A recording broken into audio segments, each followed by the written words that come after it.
मैं हूँ माया, पाकिस्तान की वर्चुअल इन्फ्लुएंसर और आप मेरा इंटरव्यू देख रहे हैं बीबीसी उर्दू पर। What's my dream?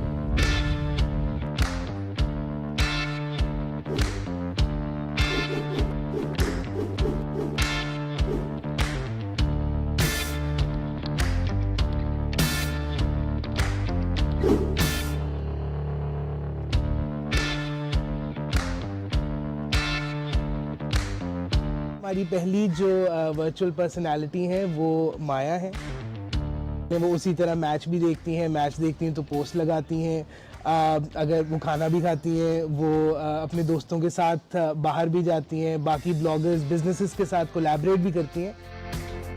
माया के साथ या कोई भी अगर वर्चुअल पर्सनालिटी हम बनाएंगे, उसका एक बहुत बड़ा जो बिजनेस एंड से हम देखते हैं जिसका फ़ायदा है, वो ये है कि वो एक ऐसी एंटिटी है जो बिल्कुल डिजिटल दुनिया में फंक्शन करती है।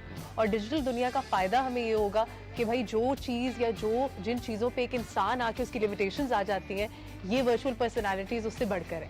तो आप चाहें तो आज माया फ्रांस में है, कल माया जो है वो कहीं बंजी जंपिंग कर रही है, या माया ने कोई पेट्स पाले हुए हैं।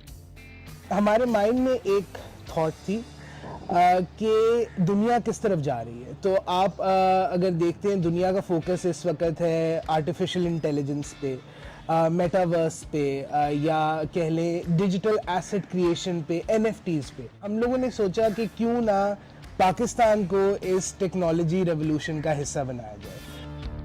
आर्टिफिशियल इंटेलिजेंस एसेंशियली यही कहती है कि अच्छा, जो आपकी मशीन लर्निंग है वो आहिस्ता आहिस्ता ग्रो कर रही होती है, तो उसी तरह माया भी एक जगह नहीं रहेगी। माया की एज भी बढ़ेगी ओवर टाइम, उसका स्किल लेवल भी डिफरेंट होगा। जिस तरह कोई भी असली बंदा या औरत कोई भी होगी, उसी तरह वो भी चीज़ें लर्न करेगी ऑफ कोर्स।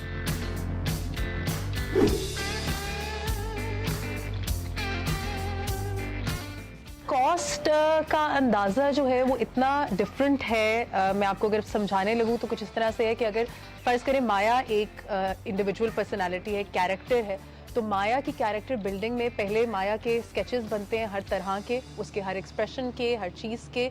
उसके बाद उसको एक 3D दुनिया में लेके जाया जाता है, उसको वहाँ पे उसकी रिगिंग की जाती है, और उसके बाद जाके वो एक तीसरे चौथे प्रोसेस के बाद जाके एक उसकी जिसको कहते हैं एक फिगर बनता है, एक एंगल बनता है। हम लोगों ने आइडिया स्टार्ट किया था ऑलमोस्ट 1 साल पहले। तो 1 साल से हम लोग इसमें टाइम इन्वेस्टमेंट भी कर रहे हैं, रिसोर्सेज की इन्वेस्टमेंट भी कर रहे हैं। माया को लॉन्च हमने किया था ऑलमोस्ट 3 से 4 महीने पहले। तब से अब तक हमें जो फीडबैक मिला है वो मतलब हमने नहीं सोचा था कि इतनी पॉपुलैरिटी होगी।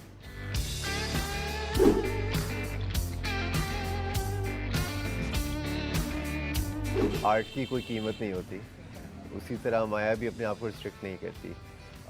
अभी हमारा बिजनेस ऑब्जेक्टिव माया के साथ ये है कि कोई ब्रांड बड़ा नहीं है, कोई छोटा नहीं है। अगर माया को कोई चीज़ पसंद आती है, तो जिस तरह कोई भी जाके वो ब्रांड को उठा लेता है, उसी तरह माया भी prefers to work with that brand. Pakistan कहीं पीछे नहीं है इस पूरी कहानी में। टैलेंट की हम में कोई कमी नहीं है, लोगों की हम में कोई कमी नहीं है। हम वो लोग हैं जो जिनमें वो पोटेंशियल है कि हम ग्लोबल एक लेवल पे कम्पीट कर सकते हैं। माया डेफिनेटली जो है वो लोगों को इनकरेज करना चाहेगी कि वो भी अच्छा कंटेंट बनाए, और कंटेंट स्पीक्स फॉर इटसेल्फ।